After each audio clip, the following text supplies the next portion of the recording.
Welcome to the Career Now podcast. I'm your host, Jed Lea-Henry, and on today's show, we have Sandra Fahy. Sandra is a professor of anthropology at Sophia University in Tokyo, and the author of some unique research into the North Korean famine in the mid to late 1990s. Now, in some ways, this famine has been talked through. There is, in a way, a lot of information on it, but what Sandra has done here is something different. She has shown an insight into the famine that goes well beyond the empirical data. She looks at the language of defectors, analyzes the linguistic changes that went on in North Korea at this time, and looks at the interaction between people and between government and people. And this challenges a lot of our preconceptions about the famine and about North Korea. The idea of North Koreans as robots, as zombies, simply believe in the ideology of their state is destroyed. And we are forced to begin to see the famine not as an event, but as a social process between people. This is a narrative, a story about coping and survival. Now, a range of factors caused the famine, and they all peaked together at just the wrong time, forcing a breakdown in the food supply and confronting the North Korean state in what was, in many ways, the first great internal challenge to the regime that had ever come about. The social contract between government and people had broken down. And the first response to this was silence. There was a censorship and a control on language that permeated from the regime down. Talk of hunger and famine simply didn't happen. And when they did, people seemed to disappear into the night. The lesson was soon learned. A new type of language would have to form. Euphemisms would have to be used.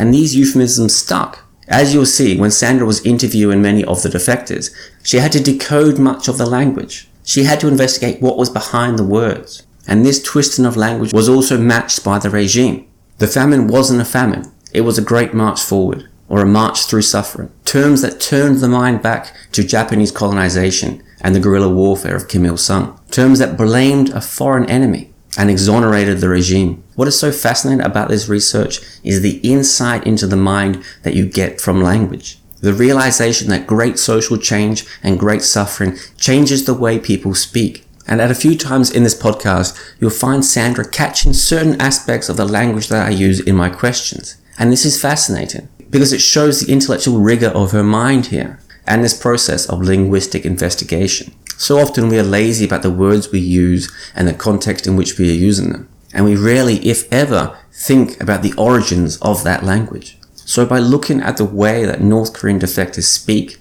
we get an insight into the Korean mind and an insight into those famine years. Just what it did to people, and of course the lingering impact that it has today. Personally, I found this podcast particularly fascinating. And for listeners that are interested, a lot of what we speak about today can be found in a series of articles that Sandra has made available online and through her book on the topic, Marching Through Suffering, Loss and Survival in North Korea.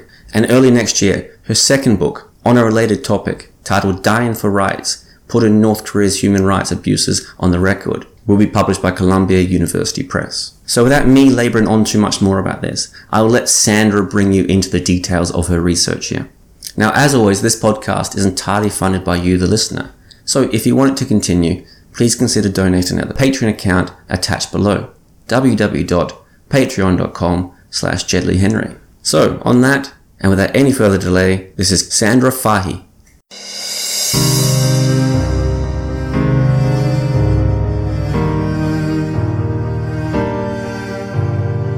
Sandra Fahy, welcome to the Career Now podcast. Thanks for having me, Jed. Happy to be here. Great. So today we're going to be speaking about not just the the North Korean famine, but this sort of deep personal side of it that's not often touched on in research. So just as a first question, as a scene setter, I might get you to go back and just give everyone a brief overview, if this is possible, of just what we're talking about when we talk about the North Korean famine. Okay, yeah, I mean, that is a complex question.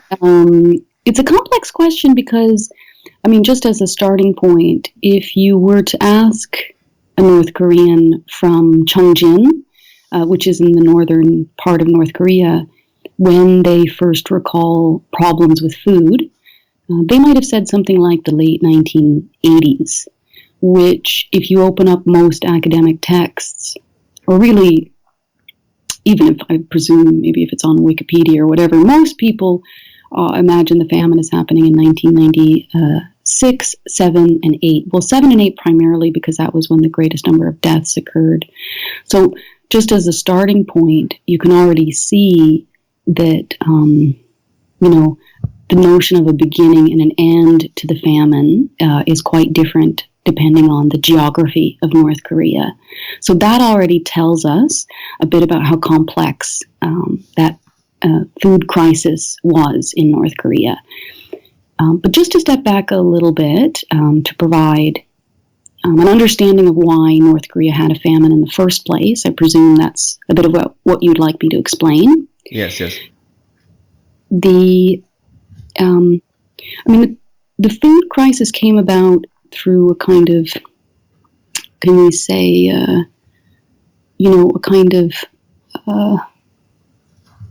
it was a gathering together. It was sort of like a perfect storm for a very terrible situation. You had North Korea losing its Soviet trade partners. It was the collapse of the Soviet bloc. A lot of the Soviet Union, but then Russia and China wanted the money that they had, well, obviously not China, but China did want the money back. Russia did want money back that they had given to North Korea. So North Korea had to pony up for that. So that created a lot of problems within the country economically. But then you also had a lot of problems in terms of actual weather problems. So in terms of droughts or floods and things like this throughout the country. So that's the second aspect of the problem. And then a third aspect of the problem was, the fact that North Korea had kind of ambitious, over scientific farming methods. And then perhaps you could say the fourth problem was North Korea's system of agriculture in general, and maybe a fifth problem, definitely a fifth problem you could see, is that North Korea wasn't willing to open up in terms of its economy, and which could risk, liberalization of the country, and they weren't willing to, at least at the initial stages, they weren't willing to liberalize people's access to the black market or to loose migration or to free migration and things like this. So, and of course, then maybe some of your listeners know, North Korea primarily gave food to the people through something called the public distribution system, which I understand to currently be defunct and went through periods of being defunct during the famine because people would get their wages and food through this public distribution system, and it was no longer providing to the people. So people were basically being expected to survive on ideology alone and kind of make do through extremely controlled social, socio-political dynamics. So, you couldn't easily or legally begin to kind of pull yourself up by your bootstraps and, do private farming or begin to make tofu and makgeolli wine and things like that and sell it in the market without raising, the suspicions of the local people who are watching, basically the neighborhood watch, the inminban, the people who are tasked with watching the neighborhood. So, that's a long series of sentences, but, but basically what I'm trying to give the listener a perspective of is that you had, a coming together of a lot of disastrous factors. But I want to say a few other things. If if you look at famine studies scholarship, this is an important takeaway for any listener. If it's absolutely a resounding agreement among scholars of famine studies that there's no reason for a famine to be happening in any part of the world, especially since the latter half of the 21st century. Why? Because we have indications in terms of weather patterns, etc., of when troubles might come for agriculture, and there is enough food. We have infrastructure. We have the ability to transport things. So there is no reason for a famine to occur. There's no reason for anybody in the world, in any country, to die of famine. So famine, if it happens, is absolutely a political aspect, a political phenomenon that is coming about either through an act of omission, so a government not choosing to take action, or commission, a government choosing not to take action. And that, I suppose, is a very important point to make just as we walk up a little bit closer here, that this was in many ways the first time that the North Korean regime was challenged, was actually unstable, was facing an internal risk for the first time, at least that we know of in its deep history. That's, when I think I've maybe said as much in maybe my first book and maybe even in some chapters and articles that I've written here and there.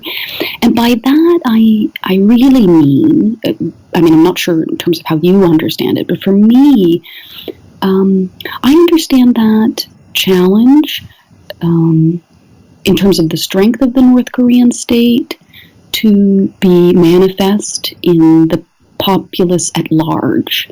So, for instance, many of the people that I interviewed said that up until that point, they never had any problems with the country, the government, the leadership. I mean, they report, no cause for concern. But when that kind of, what I call that major promissory relationship between the government and the people, when that broke down, and people were basically abandoned to try to make their own way, that primary relationship, almost kind of parent-child relationship, was fractured, and people reacted in lots of different ways. We shouldn't just imagine that it's naturally a negative reaction, but when I think it from the point of the government, like you say, this maybe was the first time that North Korea experienced an internal disruption. I mean, just now I'm coming to the end of my second book, which focuses on human rights in North Korea. And if we take it from the perspective of the North Korean government, or the North Korean state or leadership, however we want to cluster those things, there has always been internal risk. There has always been a threat to the survival of the nation state. So, battling against people, removing groups within the population who are deemed questionable politically because they have connections with a South Korea relative, or there's questions that they had connections with the Americans during the Korean War, or connections with the Japanese during colonialism. So there have been those internal battles too. So it's difficult to say if the government saw this as more or less a risk to its survival than those things, which have occurred, of course, throughout the history of North Korea. But they certainly did respond in a way so this is getting to the heart of what some of your unique research is. The government certainly responded in a way that implied they saw this as a threat, if not a unique type of threat. So you mentioned quite a few times here that almost immediately there were limitations on speech. People were very aware of what they could and could not say. And this was also on the outside, this is also something that affected outside audience. It was very hard to get information about the famine. And there's this phrase that's gone around in North Korean studies about it. It's quite appropriate, I suppose. It's called the silent famine, in a way.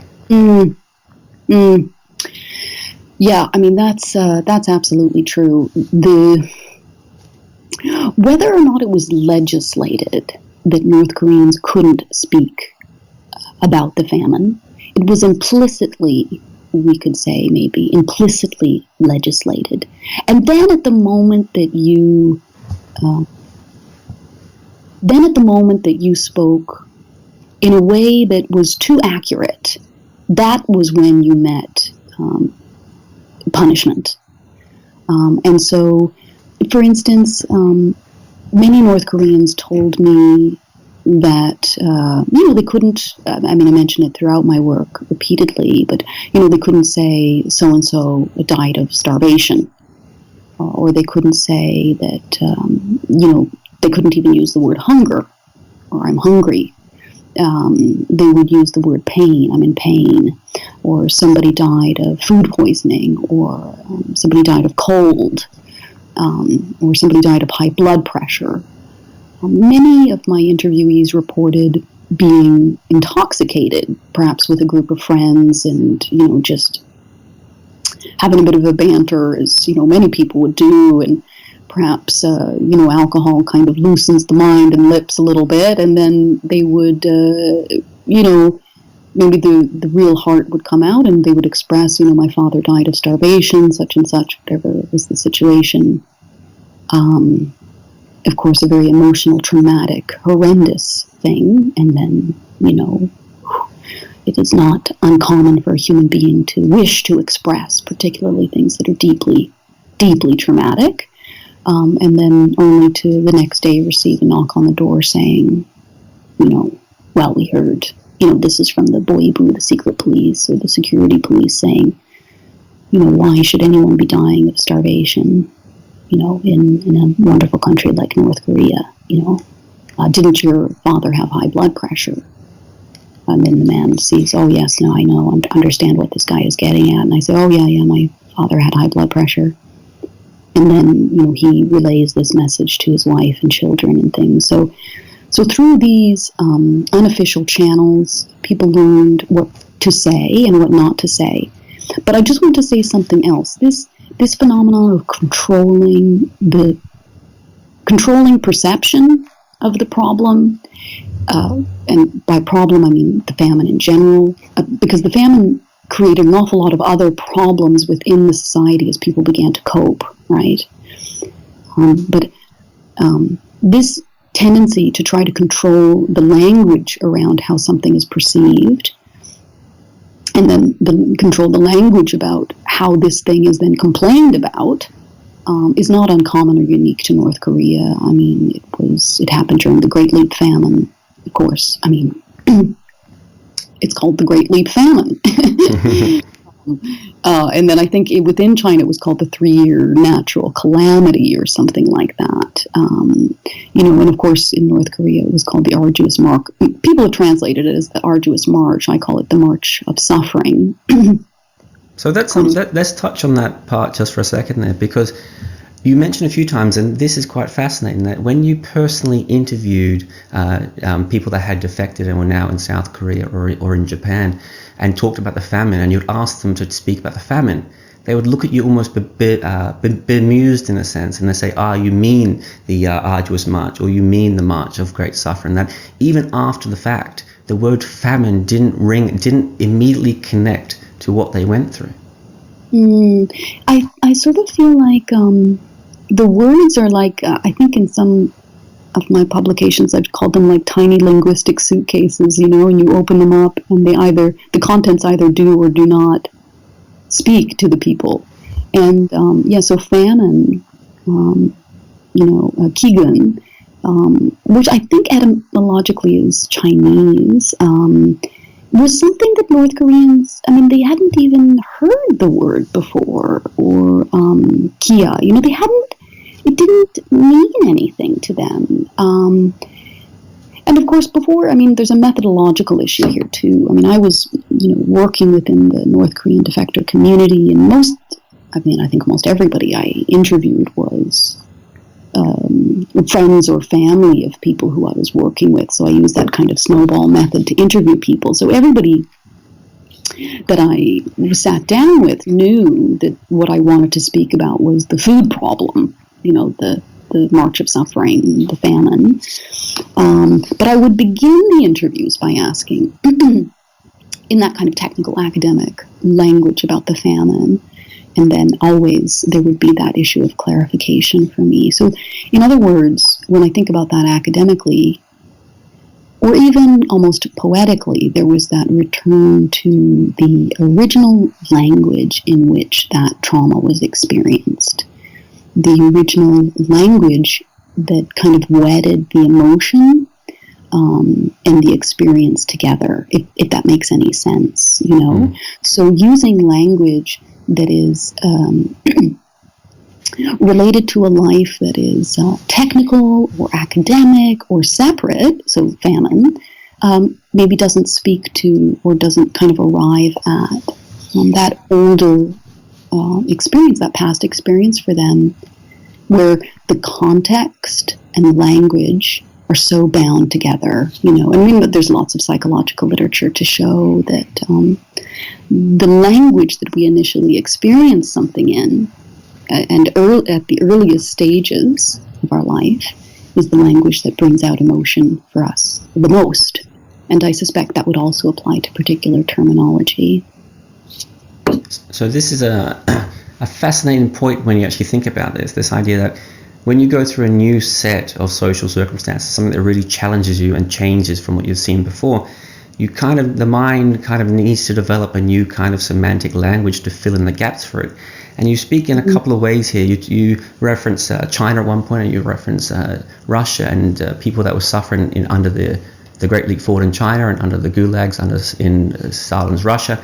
And you talk about two different ways that the mind does this. And the one in Russia is this imprint of a prisoner who speaks in terms of get up, go to work, dinner, end of work, rest, citizenship, may I speak. It's sort of simple language because nothing else more is actually needed. It's such a simple, suffering, awful life that it sort of squeezes in the bounds of language. But then in the Chinese sense, which I suppose comes a little bit closer to the North Korean sense, you speak about a writer that was there previously, and he talks about the need to create a new, highly coded form of language simply to avoid punishment from the authorities.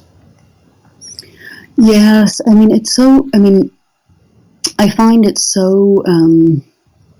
so affecting, when I hear about these things. And I don't know if it's because my education background for my undergraduate degree was in literature and things like that, or just that I find it intriguing. But, it's an interesting thing, again, because right now I'm finishing my second book and I'm mentioning aspects of this, communicability and what happens with trauma and language. And I don't want to get too far away from the actual case and suffering of North Korea, but just to say that, I was reading some work of Primo Levi when he was mentioning in The Drowned and the Saved. He says, look, this issue of communicability, one can and one must communicate. And so, he really kind of eschews the idea that trauma cannot be communicated. He says, we must, we can and we must. I'm paraphrasing. But the thing is, if you look at, I'm trying to remember the author that I quoted from the Gulag case. The one in Russia? Yes. I'm drawing a blank on his name. Salmarov? Yes, the Kolyma Tales, I think it is. Yes. And Zhang Zilang, I think, is the Chinese writer. He wrote a novel called Grass Soup, which I would encourage people to take a look at.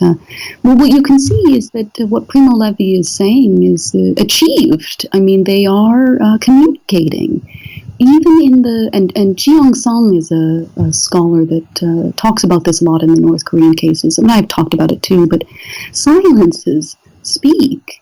We hear this in music too. It's not only the notes, but it's the spaces and pauses between the notes. And of course, that is language too. The voice is a kind of instrument. It's so those hesitations. Crying. Wailing. These are all vocalizations of emotion. And so, in some ways, when language fractures like that,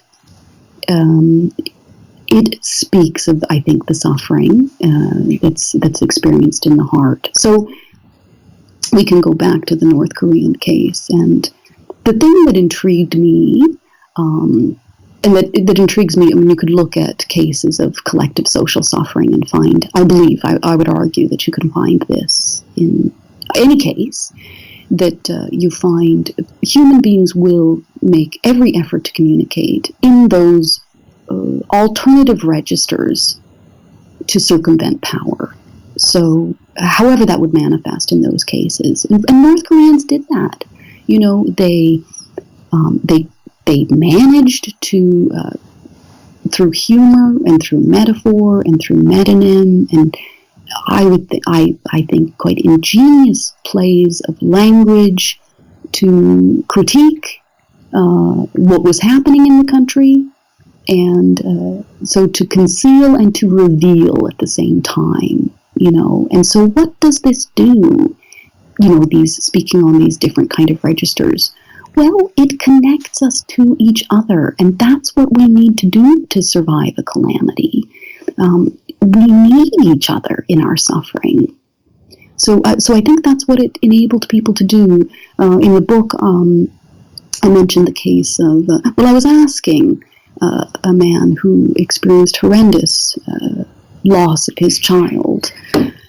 But I was asking him, he was talking about going to the black markets. Finally, he conceded to going to the black markets. I mean, he didn't want to ideologically, but he finally decided that was the only way to make a go of it. And I asked him, well, how did you know where they were? How did you say to people that this is where I'm going, or I'll meet you there, or whatever? And he said, because, of course, you have to coordinate, so you need language to do that. And he said, well, I would tell them that I was going to the Rodong Bekwajam, which is the kind of the workers' department store, which is hilarious because, the sound of it just sounds so kind of lavish and so incongruous with anything that you would see in kind of where he was from, Chongjin, the northern provinces. There's absolutely nothing like that. So immediately his interlocutor would know that he's talking about the black market. But he wouldn't necessarily use the word Xijang, black market, the private markets. He would use these other terms. So, and also with humor, this happened. And I just want to say, I realize I'm kind of elaborating a bit too much, but I want to say, it's good. There could be a critique leveled toward this type of research. So, for instance, the critique could go something like this. Well, Professor Fahy, that's very interesting, but that's just anecdotal. But the thing is, it's in fact not anecdotal. I suppose it is anecdotal, but in order for things like that, to work, in order for you to know what I'm talking about, there has to be an aggregate of that happening already in the population. And so the same thing goes with humor. I remember a young woman, she relayed to me that joke about, the secret police eat secretly and the security police eat securely. For something like that to go around, because it very much plays with the syllabic structure of those phrases in Korean, so it's very poetic and rhythmic. For something like that to travel throughout a population like a currency, in order for her to remember it and relay it in that way, it would have had to travel. Couldn't have just been her. It's not just a one-off. And many people, and I would encourage anybody who speaks Korean and who does, or who's working with a translator, who meets North Koreans, to ask them about jokes that were common in North Korea at the time of the famine, or different turns of phrase that they used to communicate and to bypass power. And I almost guarantee you, if the people can remember, they will relay something that plays with these kind of double entendres, or plays with this poetic rhythm, or the slight syllabic switches that you could make in Korean. There's loads of reports anyway on the in North Korean reported, defector North Korean reported news on these cases. So very telling. And finally, I'll just say, what those instances indicate to me is an incredible creativity of not only the North Korean mind, but of the human mind when it's in a traumatic situation. There's always that determination of people to shore up the spirit no matter what, and as I mentioned before, to make that connection with a fellow human being, to survive difficult collective situations like that. So on that important point there, and that is a fascinating kind of insight into the human mind here, and what can be missed, I suppose, in a lot of this awful suffering and this euphemistic language when people speak about starvation, and it has to be sickness or cold that kills people. What is also there that is often missed, and you speak about in your writings, that there's, in this new language, this new context, there's also an independent agency coming to the fore, a self-expression. And many people have this look on North Koreans like they're zombies and they're robots. But this sort of double speak indicates that they are aware of the authoritarian government around them. They're aware of their suffering, and they're displaying individualism to get them through it and their community through it. Yes, but I would I agree with everything you've said, but I would edit one word in your little statement there, which is that I don't know if I'd say they're aware of the authoritarian government around them. I would say instead that there is clearly an awareness that that power is exercised kind of arbitrarily. I mean, certainly there are points when it is not arbitrary and it is direct and it is clear. But I don't know if North Koreans, but I would in fact say that this notion that our government is authoritarian, our government is our enemy, is something that we may want to make that conclusion from the insights that I have drawn in my research. But actually, I would say instead that, what I came away with, certainly from doing the research for my first book, and now in completing my second book, is, and there's lots of other research that seems to indicate this, that North Koreans, the vast majority of North Koreans, do not see their government as antagonistic to their well-being.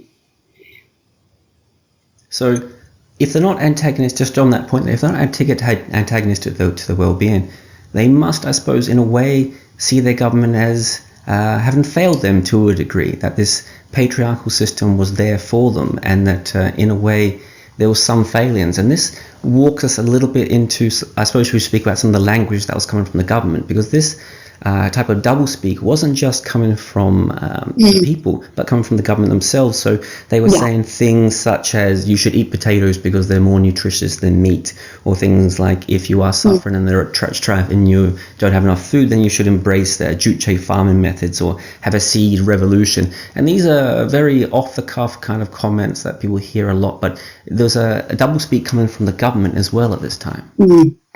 Yeah, that's absolutely true. I mean, I would say that is absolutely true. I mean, we have to call it North Korean rhetoric. The way that knowledge is framed in North Korea, media, audio, visual media, or print media, is very coy. It's very careful.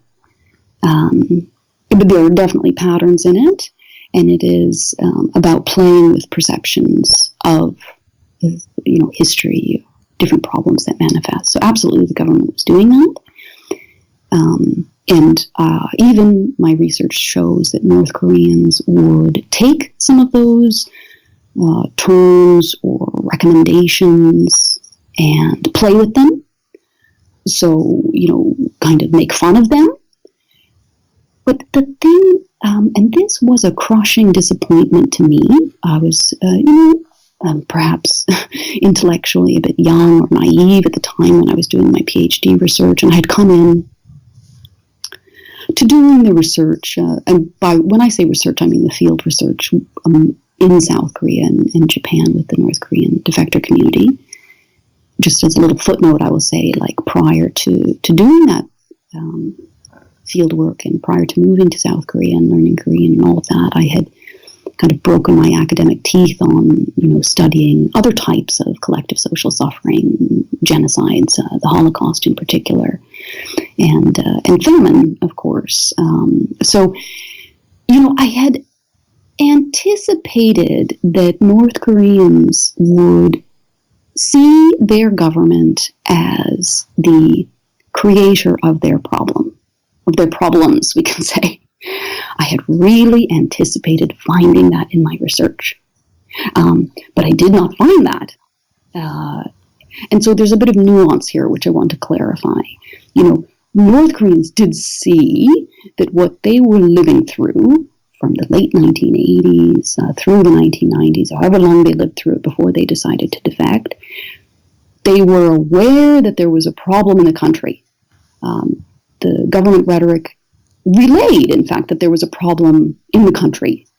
But now, what that problem was attributed to was kind of classically North Korean.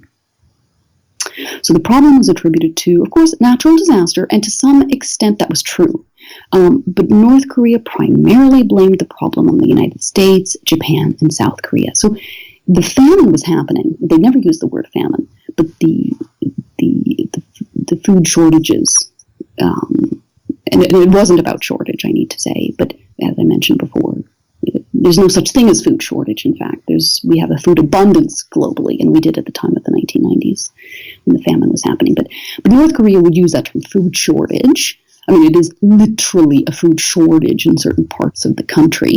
But it's a food shortage by acts of omission or commission. Anyway, North Korea would use this claim that it's because of the United States, Japan, South Korea. They're pressuring us. We're not able to live up to our fullest potential as a nation, and so we all have to tighten our belts and march on and endure this difficulty for the sake of the nation. So, for instance, so how did this? As I found, and there might be different cases, there might be different findings, but what I found, and I don't know if it's coincidence that every single person I spoke to relayed this, was that people interpreted the situation they were going through largely according to how the government prescribed them to interpret it. Why? Well, primarily because North Koreans had no other source of information.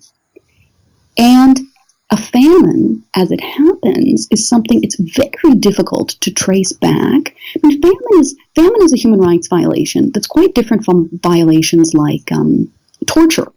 You know, famine is a rights violation that emerges through structural violence. It's a societal, a structural, often infrastructural or political phenomenon, whereas torture is something you can immediately see your torturer, often, not always, you know. So who is culpable to you? I mean, there could be somebody behind the torture, of course, et cetera, trace it back to the government. But with a famine, it's very difficult to trace it back and find out the root cause of the thing. So on the ground, it's very difficult for people who are not famine experts, who are in the situation, who are survivors, to understand how the calamity came about.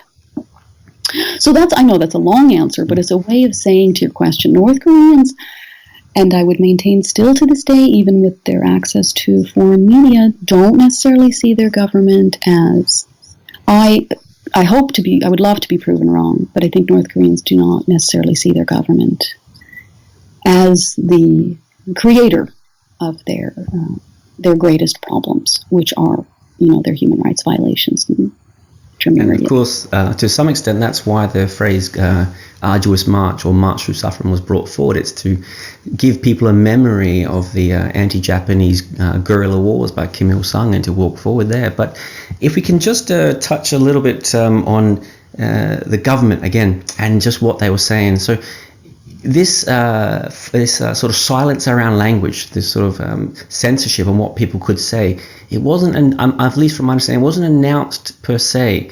What would happen was people would intuit it from what was happening around them. So people would be walking around the streets, and you mentioned a few times of these stories that people would tell of an old lady or an old man on the streets talking about how hungry they were. And the next day they just simply disappear. And this can only happen so many times before you begin to realize that whatever I do, I should not use this language. Well, and then because you're in a situation like that where it's dangerous, difficult, or impossible to verify information, and maybe your information comes through rumor, or through cases like this, where you notice a series of events and then you begin to make your own conclusions about them, rightly or wrongly, and this is a key point, rightly or wrongly, the fact that North Koreans made the associations between so-and-so complained about hunger, or so-and-so complained about the government, and perhaps in this instance, this person saw the government as culpable, or this person complained about starvation and then disappeared. The fact that North Koreans are making a causal relationship between those things, whether it's right or wrong, the person perhaps defected, the person perhaps died, the person perhaps moved to another town, so their conclusion could be erroneous. But the fact that they, on an aggregate, perceived the person to have been disappeared or tortured or imprisoned as a result of complaining suggests that there is an environment in which such things are absolutely possible. So it's completely believable.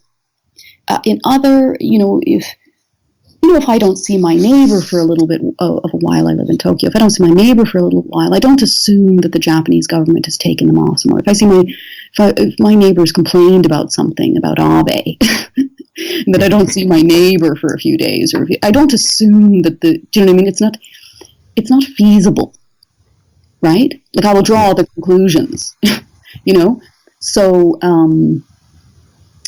so it's sort of, and that's a very anthropological kind of interpretation to come to it. It's not, we as anthropologists don't immediately discount rumor in the societies that we're studying. We don't immediately discount assumptions that our interlocutors make. Instead, we look at those things, those phenomenon, the fact that people believe them, the fact that they have social currency, and we ask ourselves, well, how is it possible that such a thing could have social currency?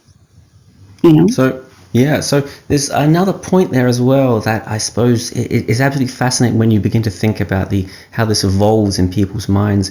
And you talk about, at least at one point, of a man quite wealthy from the upper classes who's in Pyongyang, and he comes outside one day in the middle of winter, and there's a dead woman on his front step with her dead child. And when he phones up to get people to do something about it, he gets this response after he pushes them to try and take it seriously, that there are dead people everywhere. And this, I suppose, in a way, and you've mentioned this a few times, that this, if it's not so much people so much doubting their own government or turning against their own government, but it is this sort of almost like an evolved step in North Korean minds where they begin to, at least, even if they're not explicitly aware of it, create a gap in their mind between what the government is saying and what they're feeling on the ground.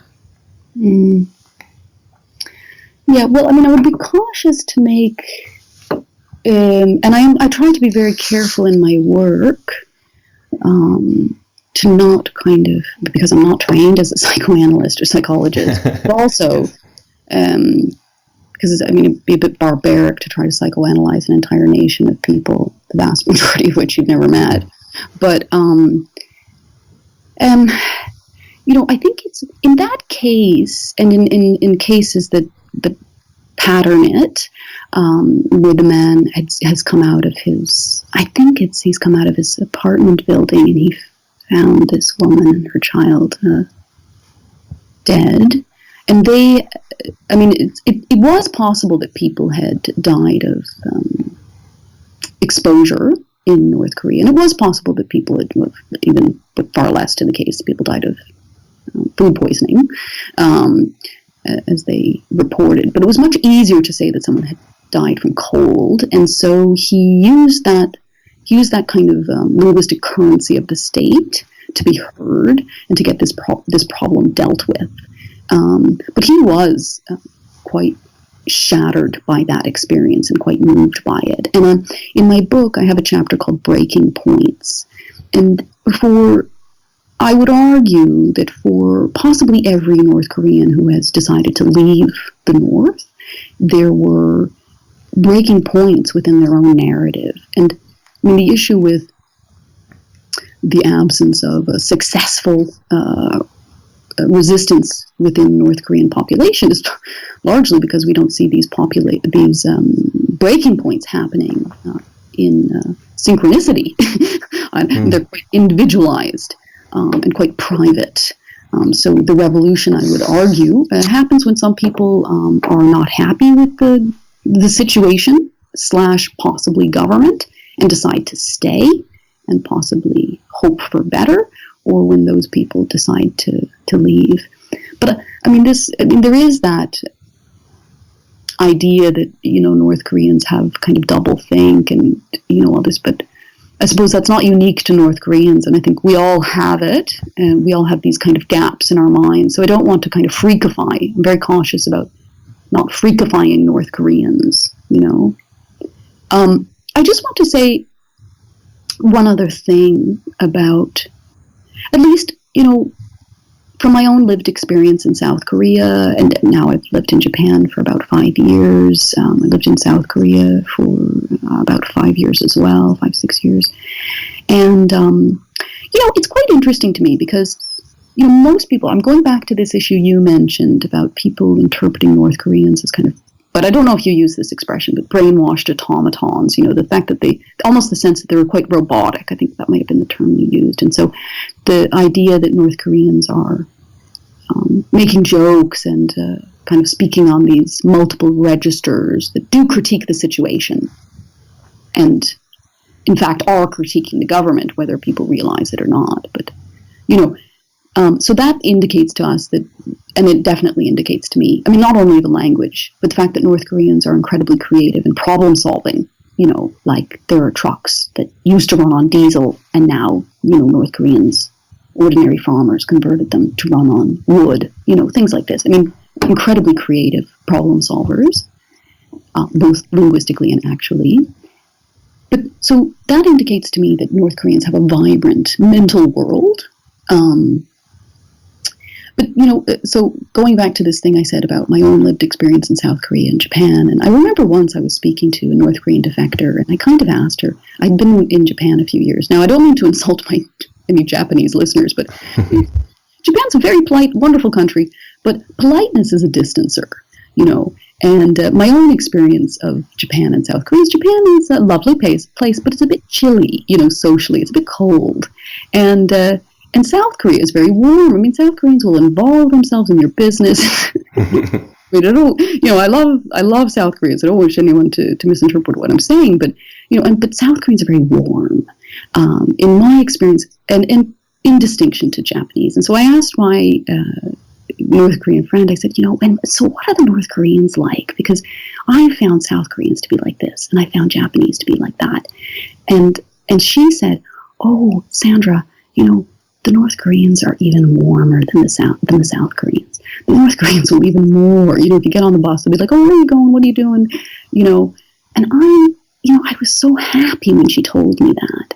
And I was quite struck because I thought, most people probably don't realize that there is that, we have this sense of, perhaps from, Russia or who knows, but that, socialism produces a kind of chilliness and a kind of stoicism and a kind of roboticism.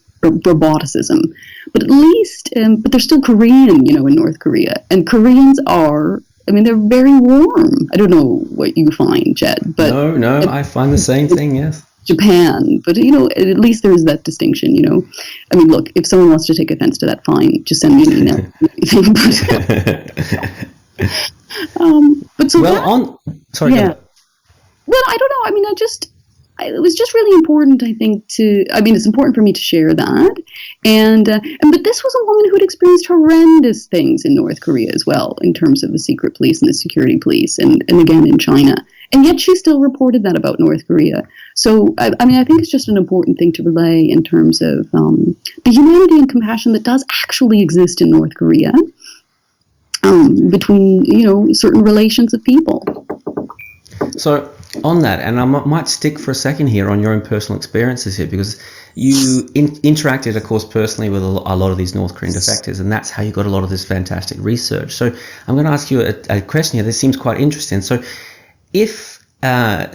as we've seen here, the language changes inside North Korea to adapt and to deal with the circumstances around them. But in a way, our language also defines our thought in a way. So if you have language imposed upon these people for such a long period of time where they can't speak in certain ways, do you find any challenges, or did you find any challenges when you speak to them about about overcoming those barriers? Are those barriers still in their mind? And I'm always drawn to one story that that you mentioned here about a man called Mr. Kim, and he's talking about famine, and he uses a metaphor the whole time of frostbite, and he keeps going and going and going with it, and you've almost got to decipher what he's talking about. It's a challenge to see into the mind of a North Korean defector. Well, yes and no with what you're asking there. I mean, yes, and that's, I suppose, linguistic sociology is the field that really offers the most insights into this. He was talking about, he gave me to describe what happened in North Korea during the late 80s and 1990s with the famine. He described chilblains, like frostbite, taken over a body. And so if you're experiencing frostbite, well, of course, you don't experience frostbite from the heart. You experience it from your extremities. And so that's very natural. That is that is the law of, kind of biology, right? I mean, that is the law of it. That's how it's going to happen. It's not going to happen in any other way. So by analogy, he is saying that the famine and the sacrifices of the kind of the casualties of the famine were natural and inevitable, biological, as opposed to political. So when he used that example, yes, it was later when I, listened to the testimonies, and I transcribed the testimonies, and I looked carefully and at what people were saying, that I was able to explore things a bit deeper. But I want to give another example, and this is publicly available, actually. It happened at the United Nations when the United Nations put together, as you probably know, a commission of inquiry to investigate alleged crimes against humanity happening in North Korea. Yes, I actually have Michael Kirby on next week on the podcast. Lovely. Oh my God. Amazing. Well, I look forward to listening to that one. I hope one day I may meet him in person. He and his commissioners did a brilliant job. In the writing of my second book, of course, I studied the Commission of Inquiry's report, which, as you know, came out in early 2014. But prior to that, the Commission of Inquiry, they conducted private interviews with experts and witnesses, victims, survivors, and then they also conducted public hearings, and they did a public appeal to whoever had experiences of rights violations in North Korea to come forward and speak. Well, there was a very interesting case. There were two former broadcasters from North Korea, and I think I can't remember which commissioner, it might have been Justice Kirby, but one of the commissioners asked the woman defector, former broadcaster, if you realized, they said something fascinating. They said, if you knew it wasn't the truth, or did you know the things that you were broadcasting were not the truth? And so there were 2 points at this point in the public hearing. There were 2, for me, very profound insights into the psychosocial space of North Korea. I kind of use that term more than the mental space or the mind of North Koreans, the psychosocial space. So she said, actually, well, but you see, if Kim Jong-il, who was Kim Jong-il at that time, if Kim Jong-il says it's black and it's white, it's black. And so what she says there is that she's recognizing that something is actually white, and recognizing that she must overlay a different terminology for it and a different understanding of it. But then it was interesting because one of the commissioners said, well, but did you know?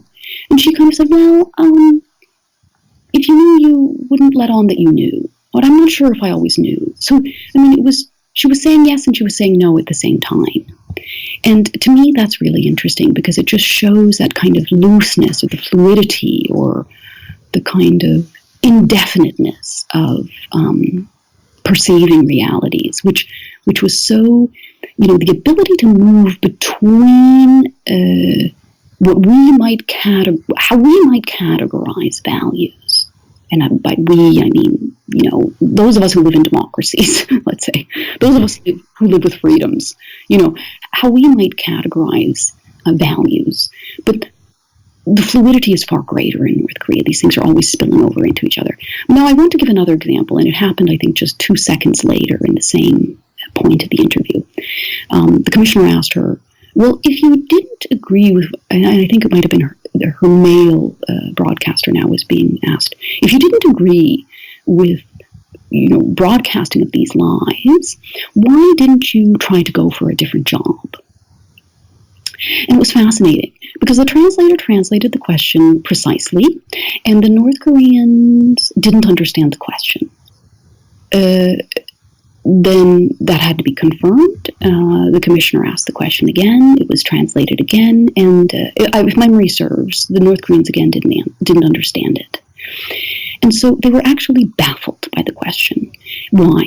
Because it's actually not possible to elect to try to go for a different job, particularly if, it would be impossible to say, oh, look, I don't agree with what we're saying here. This is a bunch of bollocks. I don't want to do this job. Put me into the factory or whatever, But also, the fact of being asked, well, why didn't you change your job? That question is so incomprehensible that the commissioner may as well have asked the defector, well, if the metro was crowded, why didn't you flap your arms and fly over to the public hearing? It's as baffling a question. Why? Because it's incomprehensible. It would be incomprehensible to tell the people, why didn't you flap your arms and fly over here? It's a question that only a lunatic would ask. With no disrespect to the commissioner, right? Because asking naive or lunatic questions actually provides you a lot of insights. But to me, and I know your question was asking about language and how language shapes our perception of things. But I think in back of all that is that language and context shapes what is possible to conceive of, what's possible to be thought of, if you know what I'm saying. Yes. So also on that, there's an important point towards the end of your book and the end of some of your articles here, where and this is very important, you touched on it briefly just before, that, and it touches on that idea that you just mentioned there about there's a certain incomprehensibility, at least when we look at North Korean defectors, something that we just don't seem to understand. And one of those things that you mentioned is, even though many of these North Korean defectors have escaped and lived through extreme hardship and then gotten outside and then learned about a lot of the full extent of that famine and the full extent of some of the lies that were told them by their regime, they also still see people that condemn their country almost in a sense of it's a shameful thing to do. They are still proudly North Korean. So it's almost like they've managed to put a break in their mind. They know in a sense that they've been lied to. They know in a sense that they've been let down, but they're still proudly North Korean. And despite the failure of that social contract, they haven't rejected their country, and they don't think they ever will. Well, yes, so now I just want to clarify something you've said, and again, perhaps very like a professor, I want to edit something you said. Sure, go for it. Or just make a clarification or correction, which is that, I'm trying to think now exactly how you said it, but if I, listen, almost every North Korean I've ever met has no problem slagging off now Kim Jong-un or Kim Jong-il or Kim Il-sung. No problem doing that. And no problem condemning the government. Almost every North Korean I've ever met. I've met some who I think, oh my gosh, what's going on here? But almost every single one of them. So we would not have any problem and in fact wish for the world to condemn the government. And I have met many North Koreans who are extremely radical and think, at the time then, Kim Jong-il should have been assassinated and happily see Kim Jong-un assassinated. And, so just want to clarify that. There is, we talk about this double speak or double think or this kind of splitting. And I feel that North Koreans, I think, people might wish to correct me, but I think North Koreans do draw a distinction between the government, the leadership, the state rhetoric, and the people. And so it's, to me, not surprising that North Korean defectors, whether in China, Japan, South Korea, now in the UK, some in Canada, some in the United States, would feel a bond with their fellow people, their community, their towns, their former friends and family. I mean, to me, that is not alien at all, nor is the idea that if the government were to change, that many defectors would want to return home. If the country were free, it's not a free country. It's a totalitarian regime. It's a killing country, And look, I'm not saying there are other countries that are not like that. There are loads of countries that are like that. But I'm speaking about North Korea right now, and North Korea is like that. So there are very few, in my experience, now look, I might be corrected, but in my experience, there are very few North Koreans who would be upset if a scholar or somebody condemns the North Korean government. In fact, they would just concur. But to kind of cast North Korean people as corrupt or despotic or brainwashed or incompetent, well, that would be something that would raise their ire, But they feel a connection with home, and to me that is completely legitimate and is not an indication that they are politically unloyal, if to use a weird term, to South Korea or Japan or to what other country that they're living in. I mean, they are in fact people who live in exile. They cannot return to their country. I mean, we do see some return defectors, but that is totally of questionable kind of authenticity. Do those people really want to have returned? I mean, were they spies? I mean, there's loads of uncertainty that surrounds that, But in fact, they cannot go back. So they're in exile. So, and I suppose with exile comes a tremendous craving.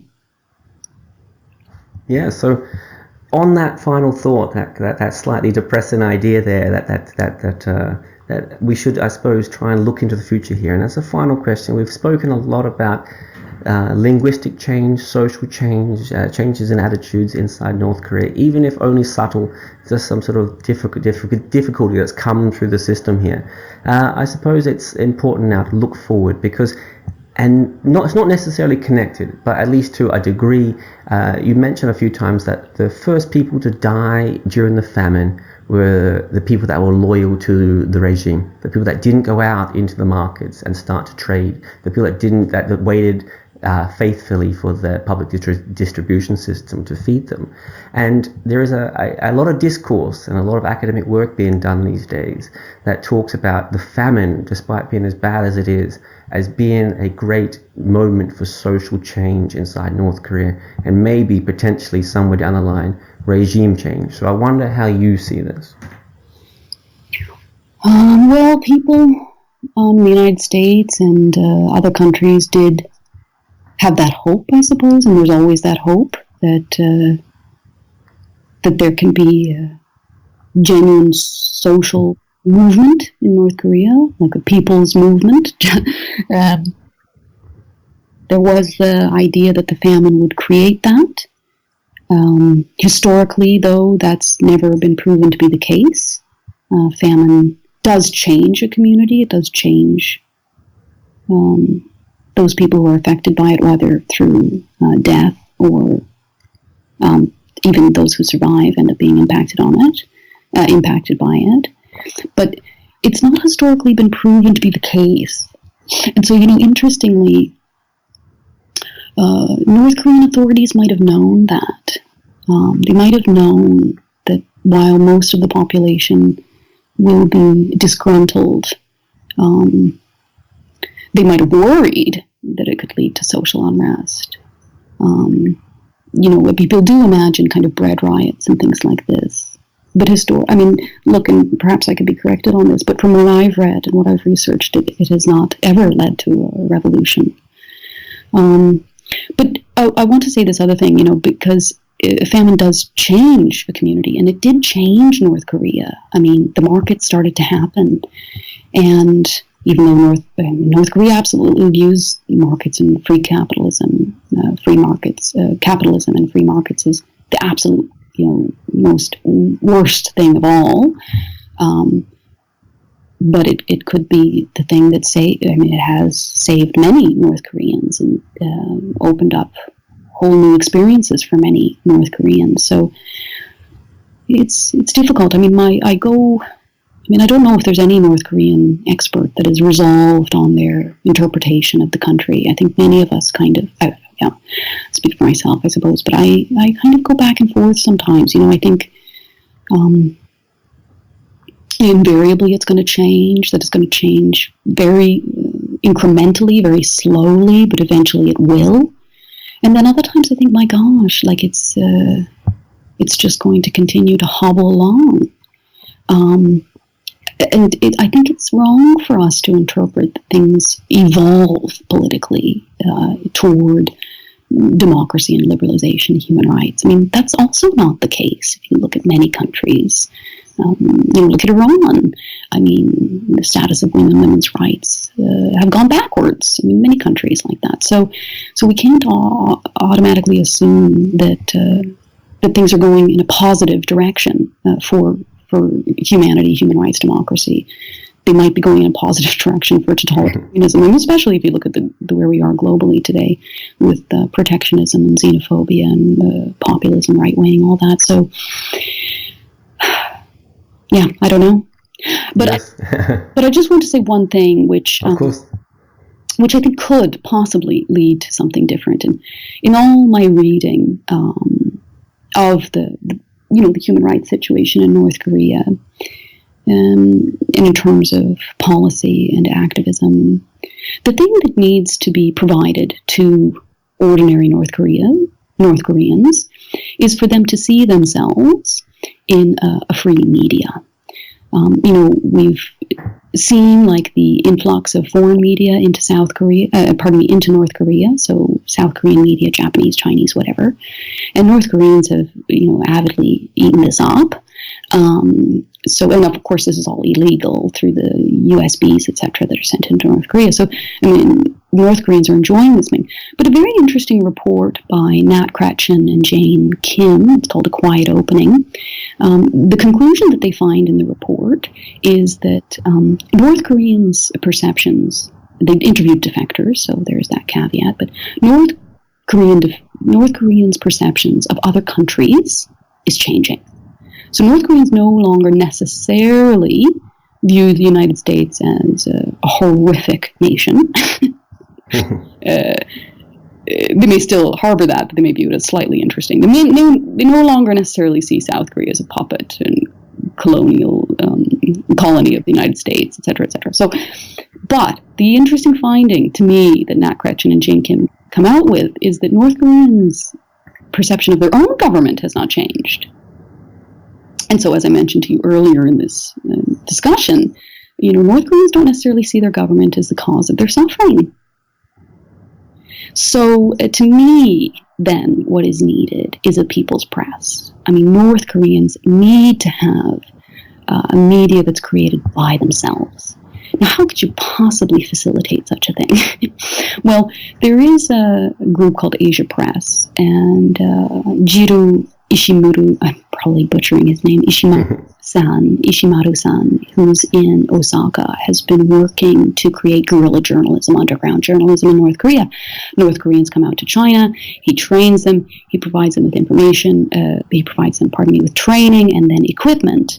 And then he's been gathering clandestine videos, audio interviews, and this has been published in venues such as Rimjingang, which is out of Japan. There's other Rimjingangs apparently in South Korea. But anyway, it's the name of a river as well that runs from north to south. Anyway, so this type of material is coming out from North Korea. So this is a long-winded answer, but it's very important. So if your listeners are still bearing with me. I'm sure they are, don't worry. So look, ordinary North Koreans who are not defecting, ordinary North Koreans who are staying within their country, are speaking to these guerrilla journalists, knowing or unknowingly, on video, on audio. And of course, the material is all anonymized. So the faces are blurred, the voices are altered to protect these people, of course, because they could be killed for speaking. And they're asking them things like, did you hear about the assassination of Kim Jong-nam? What did you think of that? I mean, all kinds of things, right? Now, that information that Ishimaru-san and his team of guerrilla journalists is coming out of North Korea, and it's providing all kinds of information for scholars, activists, North Korean defectors about conditions on the ground in North Korea. But I would argue that that type of material needs to be circulated back into North Korea. Again, anonymized, very safely anonymized, with robust kind of IT security on that. And so North Koreans can see themselves. North Koreans have not seen themselves since the formation of the country, throughout the Korean War, and to this day. They have not seen citizen-led journalism.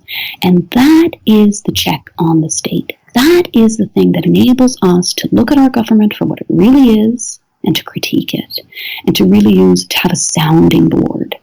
So I believe that if we, governments, NGOs, activists, scholars, just ordinary people who are concerned with this issue, could support and facilitate such a thing, again with profound safety to those North Koreans involved with this, that is the type of thing that can lead North Koreans to say, oh, that's us. Because they're seeing South Koreans in South Korean media, albeit media is not a perfect representation, but they're seeing them. They're seeing Chinese, they're seeing Japanese, they're seeing Americans, and they're saying, oh, that's them, okay. But they're not seeing themselves.